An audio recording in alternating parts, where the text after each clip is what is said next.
Sir చాలా మంది loans తీసుకున్న తర్వాత అది కట్టలేక లాస్ట్కి ఒక సెటిల్మెంట్కి వద్దామని అనుకుంటారు. అయితే ఏమనుకుంటారు అంటే సెటిల్మెంట్ తర్వాత మళ్ళీ ఏమైనా ప్రాబ్లం వచ్చే అవకాశం ఉందా అని ఒక మన క్లయింట్ ఒక అర్థమైందమ్మా నాకు. ఇప్పుడు లోన్స్ తీసుకుంటారు, తీసుకున్న తర్వాత కట్టలేని పరిస్థితిలో సార్ నాకు సెటిల్మెంట్ చేయండి అంటారు. పేమెంట్ అండ్ సెటిల్మెంట్ యాక్ట్ కింద సెటిల్మెంట్స్ కూడా చేసుకోవచ్చు.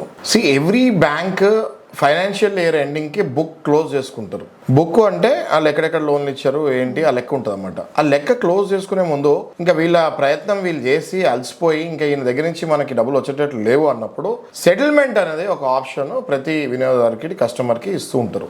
అట్లాంటి టైంలో కస్టమర్ అడ్వాంటేజ్ తీసుకొని ఒకవేళ ఏదైనా డబ్బులు అరేంజ్మెంట్ చేసుకుంటే కనుక ఆ అమౌంట్ని ఒకవేళ 10 లక్షలు అనుకోండి, 10 లక్షలు కట్టలేని పరిస్థితి ఎంత కడతావు లేకపోతే ఇంత కడితే నేను క్లోజ్ చేస్తున్నాను బ్యాంకర్లు ఆప్షన్ ఇచ్చినప్పుడు అలాంటి అవకాశం తీసుకొని క్లోజ్ చేసుకుంటే అట్లీస్ట్ మీకు అది సిబిల్లో ఇప్పుడు రిఫ్లెక్ట్ అవుతున్నా కూడా ఒక 2-3 ఏళ్లలో మళ్ళీ సిబిల్ నుంచి కూడా అది వెళ్ళిపోతుంది. తర్వాత మళ్ళీ మీ నార్మల్ లైఫ్కి మీరు వచ్చేయచ్చు. వచ్చినప్పుడు ఈసారి ఇష్టం వచ్చినట్టు అప్పులు చేయకుండా జాగ్రత్తగా అవసరం ఉన్నప్పుడే కట్టగలుగుతామా లేదా ఆలోచించి తీసుకుంటే మళ్ళీ మీ ట్రాక్ రికార్డు మళ్ళీ మీ సిబిల్ మెరుగుపడతాయి. మీ సిబిల్ స్కోర్ మళ్ళీ 700+ వెళ్ళి హ్యాపీగా ఫ్యూచర్లో మళ్ళీ మీరు లోన్స్ తీసుకుంటానికి ఛాన్సెస్ ఉంటాయి.